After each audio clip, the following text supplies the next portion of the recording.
Ok, señor. Lo que a nosotros nos interesa, vamos a tratar, lo primero que vamos a trabajar en este tema, no que nos interese, sino lo primero que vamos a trabajar es la determinación de los centroides y los centros de gravedad. Ahora, ¿cómo podemos visualizar qué es el centroide y el centro de gravedad? Lo primero que tenemos que analizar es algo muy simple. Imagínense que yo tengo un cuerpo,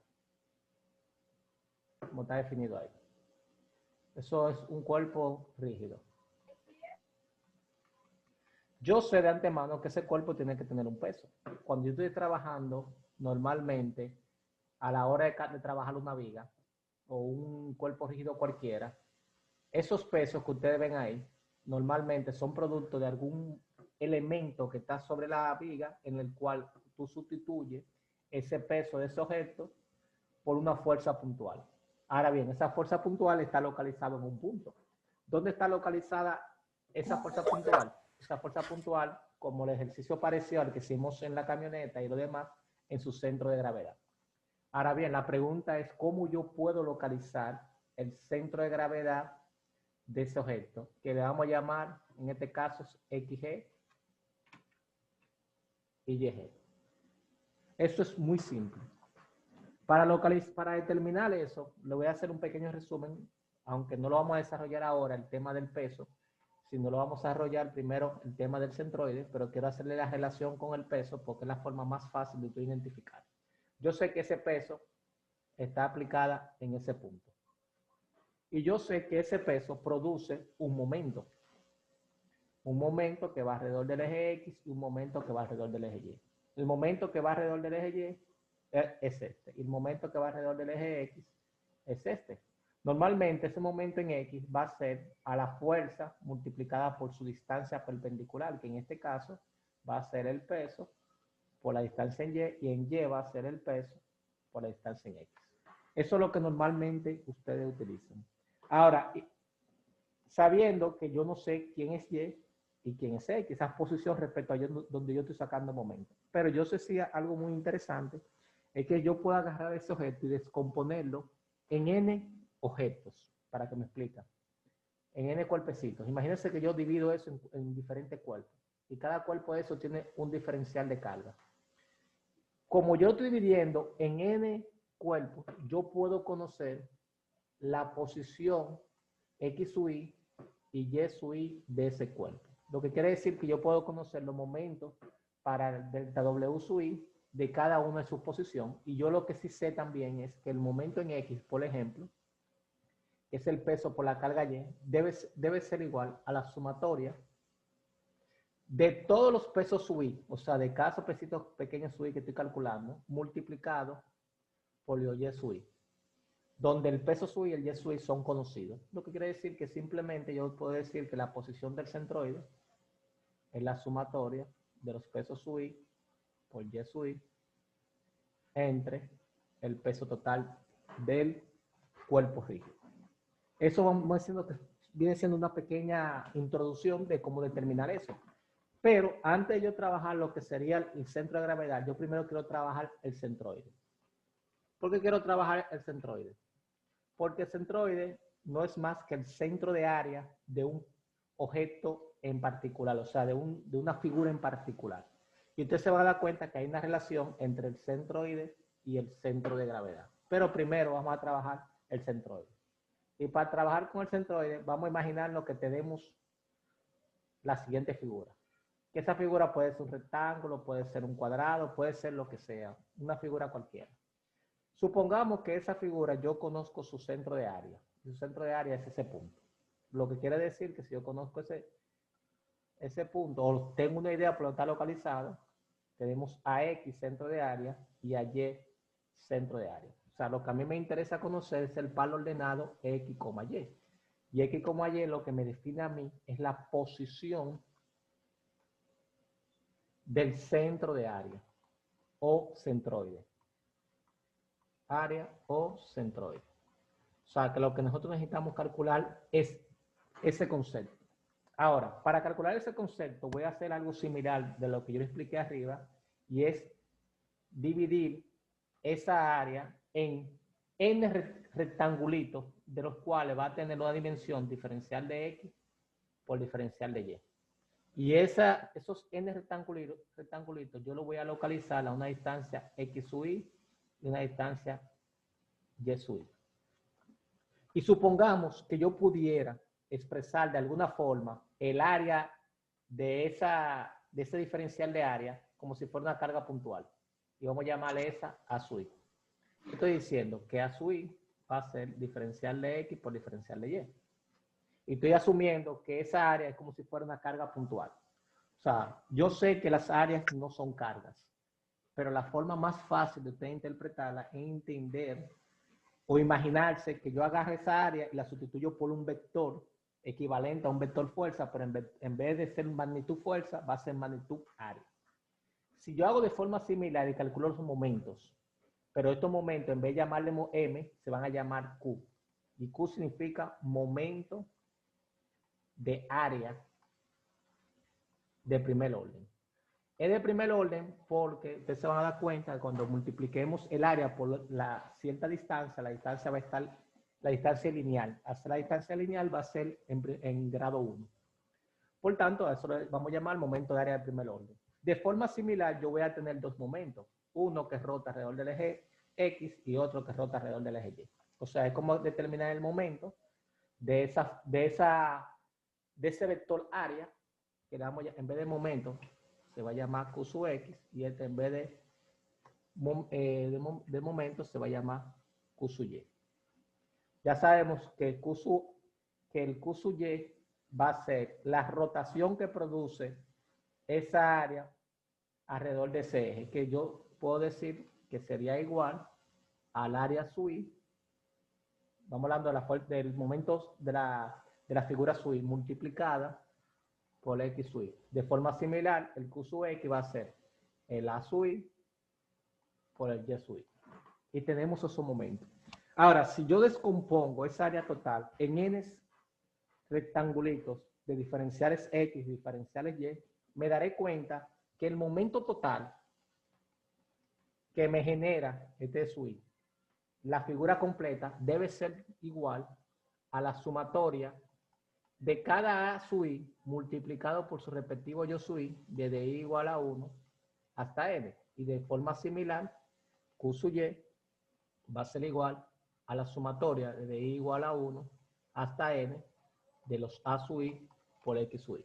¿Por qué? Porque yo sé que el momento que me genera la figura completa debe ser igual a la suma de sus partes. Como es igual a la suma de sus partes, lo estoy expresando ahí. Y de forma general, yo pudiera decir que si yo tengo, este sería el área total, el Q sub X total, yo lo puedo definir como el área total de la figura multiplicado por el Y centroidal. Y de forma similar, X sub Y sería el área total multiplicado por la posición del centroide. O sea, lo que yo he dicho o escrito ahí, eso es correcto. Una es desde el punto de vista total, tomando en consideración que el área está aplicada en su centro de área, y aquí es diciendo que el área lo estoy trabajando con rectángulos diferentes, o sea, con diferenciales de área. Nótese que ustedes aprendieron en su cálculo que eso se parece a lo que se llama la suma de Riemann, y además el integral no es más que una sumatoria. Si yo analizo eso como si fuera una suma de Riemann, yo sé que la suma de Riemann no es más que un integral. Lo que quiere decir que sería, de esta ecuación yo puedo decir que esa sumatoria que me representa un integral va a ser de Y diferencial de área, porque los diferenciales están en el área. Y son distancias. En este caso sería X diferencial de área. Lo que quiere decir que si yo conecto la ecuación asterisco con las ecuaciones doble asterisco, me daré cuenta de lo siguiente.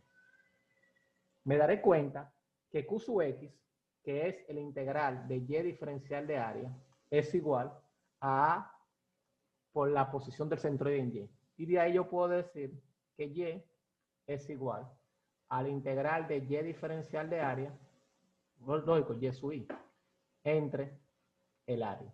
Y de forma similar, yo puedo decir que X es el integral de X diferencial de área sobre el área. Lo que quiere decir que esas dos ecuaciones que están planteadas ahí me van a definir a mí cómo yo determino las posiciones del centroide. Nótese que las posiciones del centroide se van a determinar partiendo de que esas figuras yo las voy a componer en n figuras, voy a determinar su momento de áreas respectivo de las n figuras, las voy a sumar todas y la voy a dividir entre áreas. Pero la sumatoria, en vez de hacerla dividiéndola en 100 y calculándola manual, ya nosotros aprendimos que la integral no es más que la sumatoria de diferenciales de área de una figura X. Por tanto, simplemente integro y ya. Hay a veces que esas áreas que están ahí, cuando la figura no es regular, y una figura, por ejemplo, muy parecida a la que yo representé ahí, la forma de yo calcular esa área no es más que la integral diferencial de área, o sea, el área que forma la curva. Entonces, te se va a dar cuenta que probablemente eso se calcule de esa forma.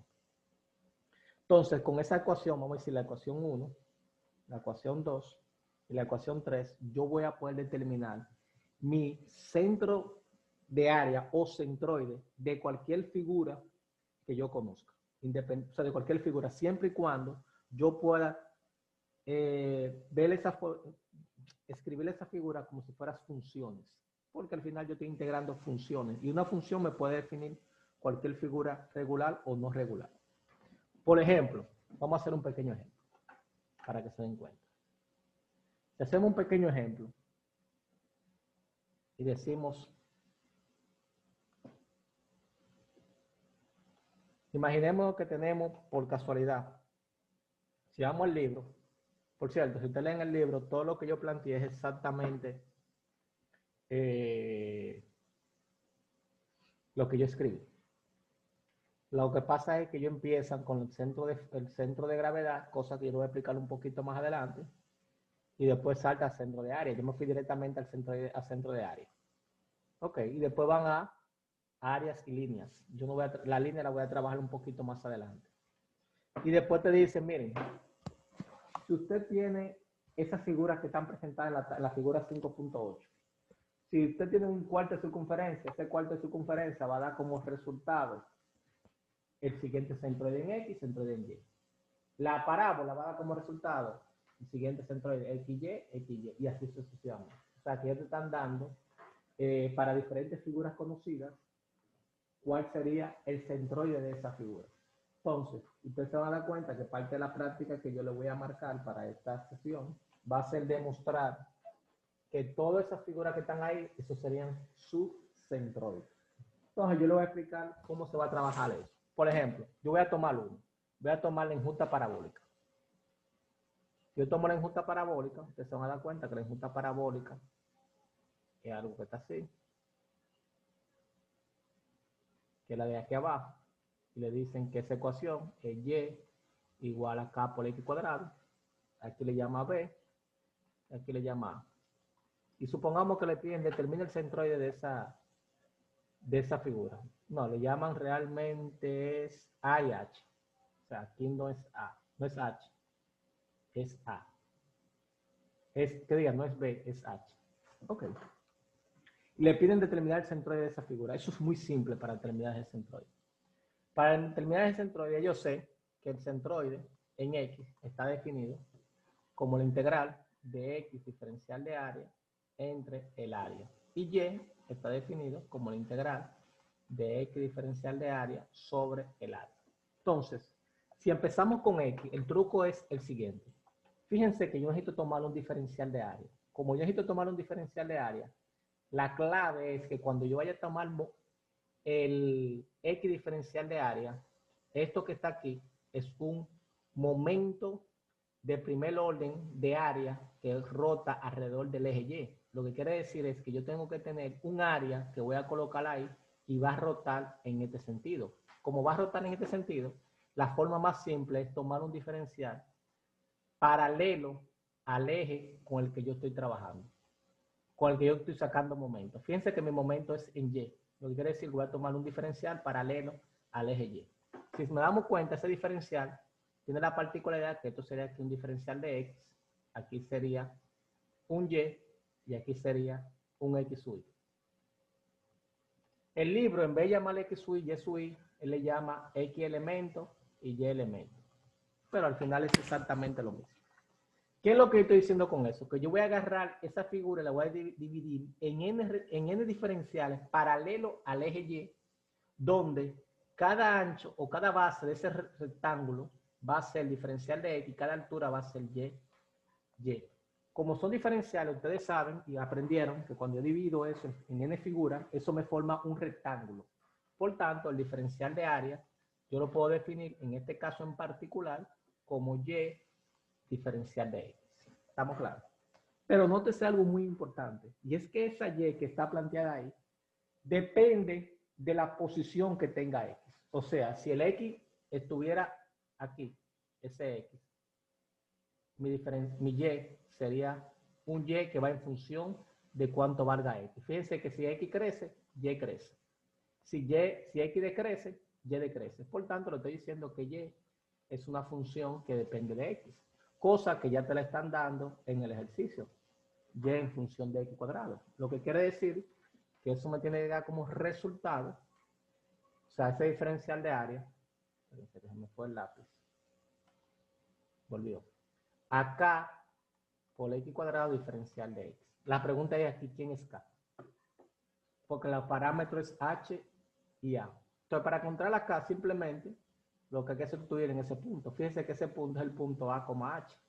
¿Qué es lo que yo hago? Sustituyo ese palo ordenado en Y y me va a dar, cuando Y vale H, X vale K.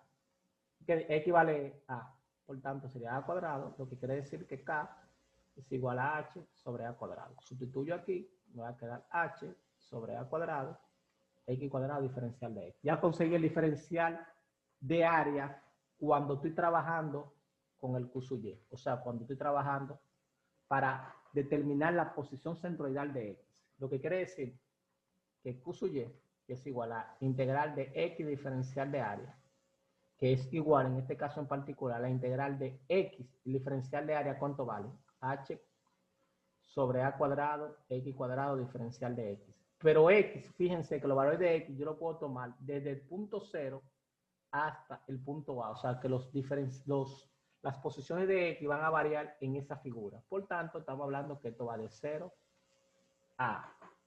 Hago esa pequeña integral y me va a dar como resultado H sobre A cuadrado, X por X cuadrado a X cubo, cuando integre una pequeña integral algebraica, le sumo 1 al exponente, lo divido entre el exponente más 1, o sea, el exponente que tengo integrado más 1, de 0 a A, que son los límites de integración. Por tanto, sería H sobre A cuadrado, a la 4 sobre 4, 2 de estas se van con 2 de estas, y me quedaría H por A cuadrado sobre 4. No hay duda sobre esa integral. Entonces, necesito calcular el área de esa figura. Pero yo aprendí en cálculo que el área de una figura es el integral debajo de la curva. La curva aquí es K por X cuadrado, o sea, H sobre A cuadrado, diferencial de X, o sea, X cuadrado, diferencial de X. Lo que me dé esa integral va a ser el área que hay debajo de esa curva, corriendo X de 0 a A. Si integro eso, me va a quedar H sobre A cuadrado, X cubo sobre 3, de 0 a A, y esa integral me va a dar HA cubo sobre 3A cuadrado. Una de estas, dos de estas se van con dos de estas y me va a quedar H sobre A sobre 3. Por tanto, ya simplemente sustituyendo en la fórmula doble asterisco, tendríamos que la posición del centroide sería a esta integral, que es Q sub Y, que acabamos de calcularla, que sería H por A cuadrado sobre 4, entre el área, que la acabamos de calcular, que es H sobre A sobre 3.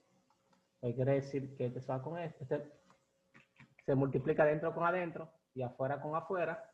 Me quedaría entonces 3HA cuadrado sobre 4HA, H con H, este con este, me quedaría 3 cuartos de A, que esa sería la posición del centroide. Para comprobar, voy a la tabla, mírenlo ahí donde está. Ve, 3A sobre 4. Mírenlo ahí. Ok, vamos al segundo. O sea, cuando digo al segundo, a determinar la posición del centroide en Y. Para determinar la posición del centroide en Y, vamos a hacer el dibujo otra vez. Para ver cómo vamos a tomar el diferencial.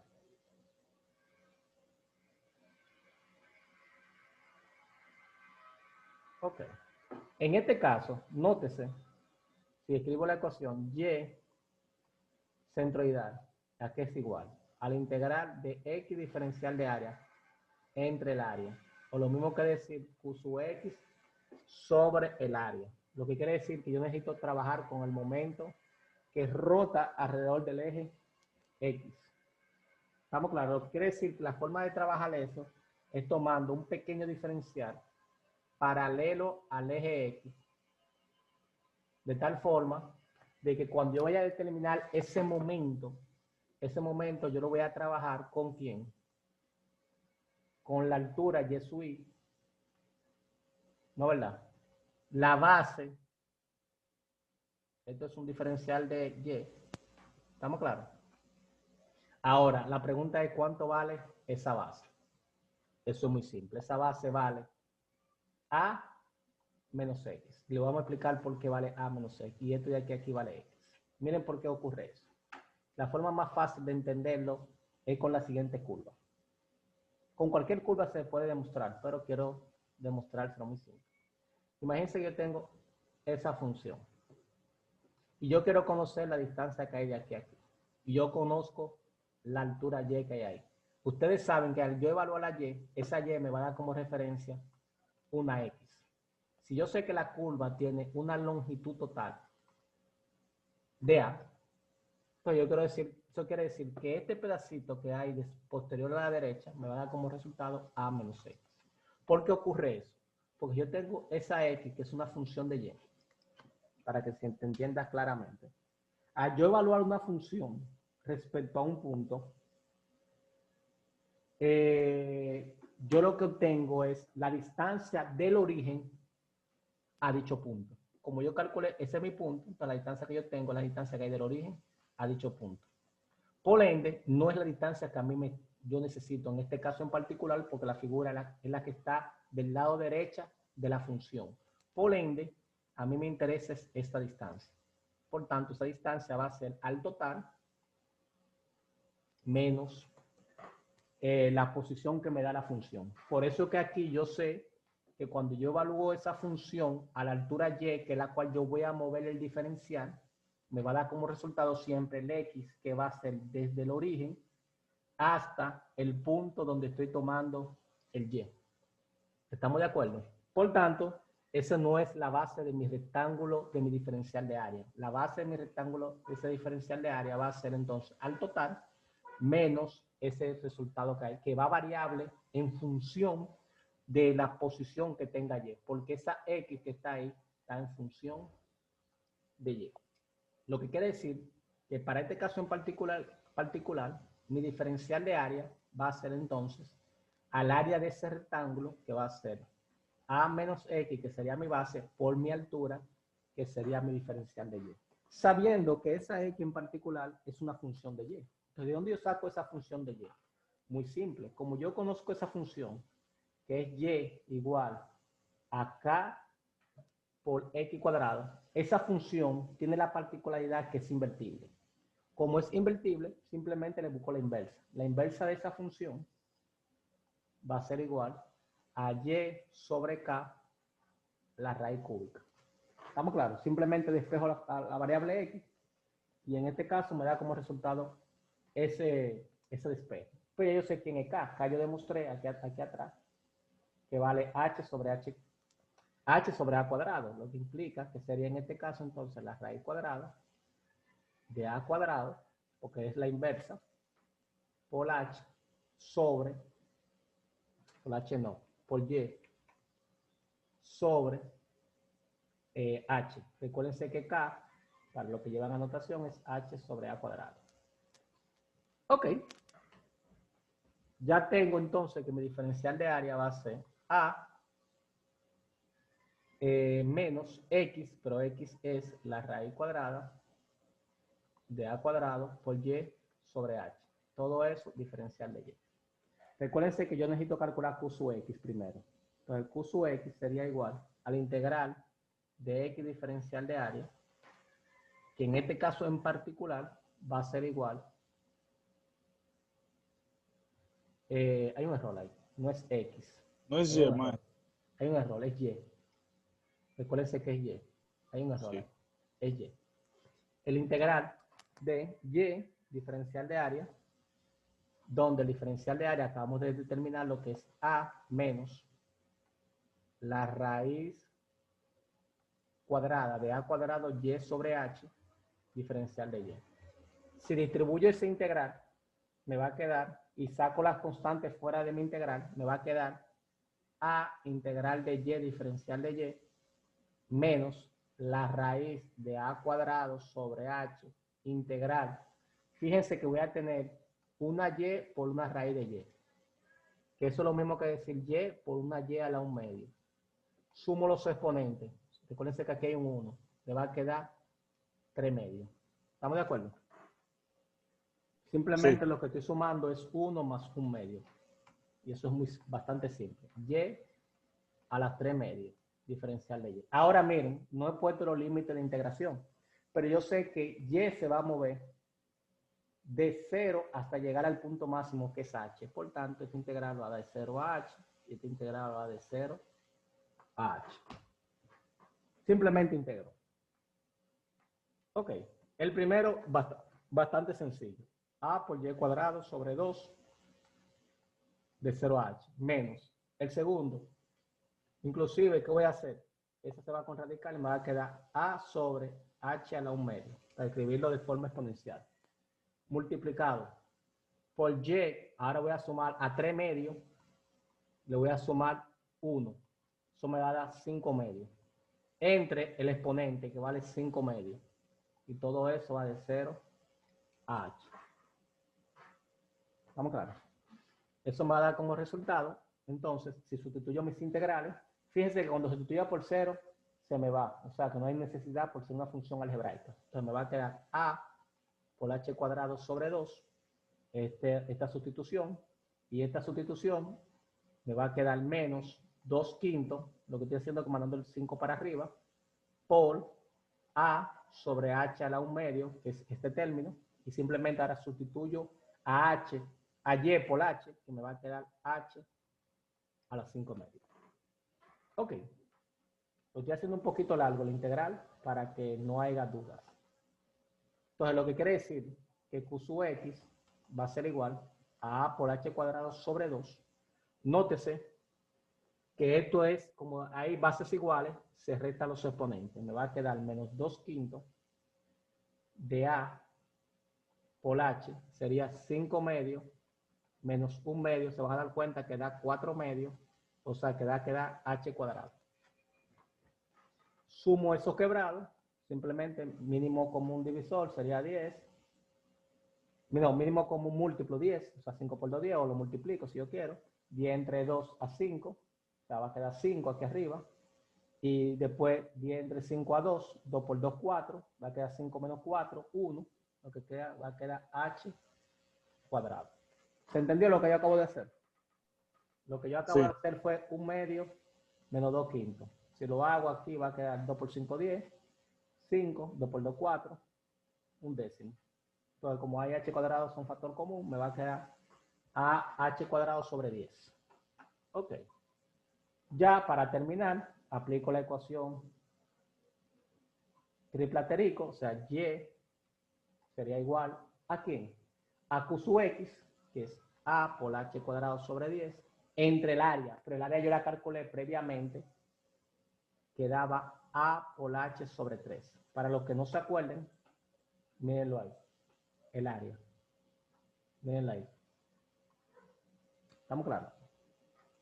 Entonces la sustituyo aquí, simplemente me doy cuenta, multiplico interior por interior y exterior por exterior. Nótese que esa A se va con esta A, una H se va con una H, me va a quedar entonces 3/10 de H.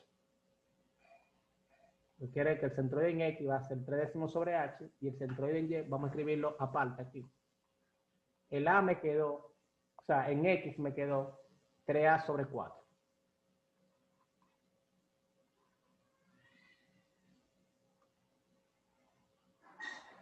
Y el B, o sea, el Y, me quedó 3 décimos de H. O sea, que cuando yo vea una enjuta de ese tipo,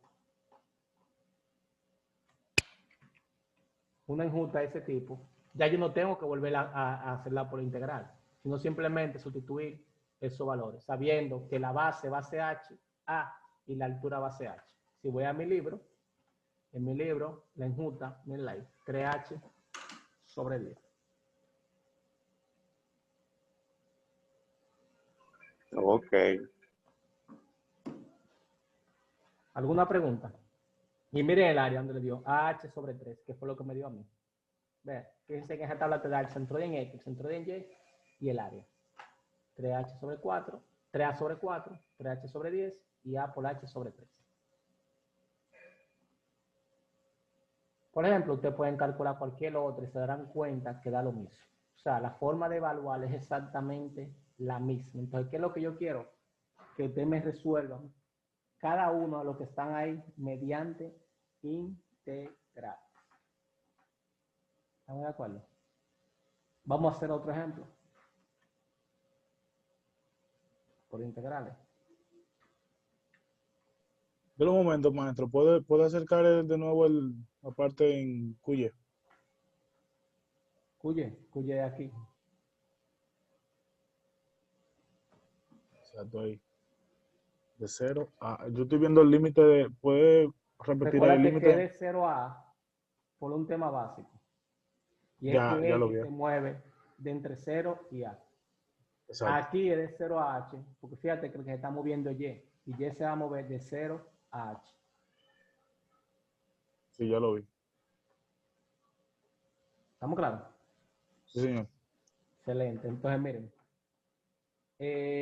Voy a parar de grabar aquí.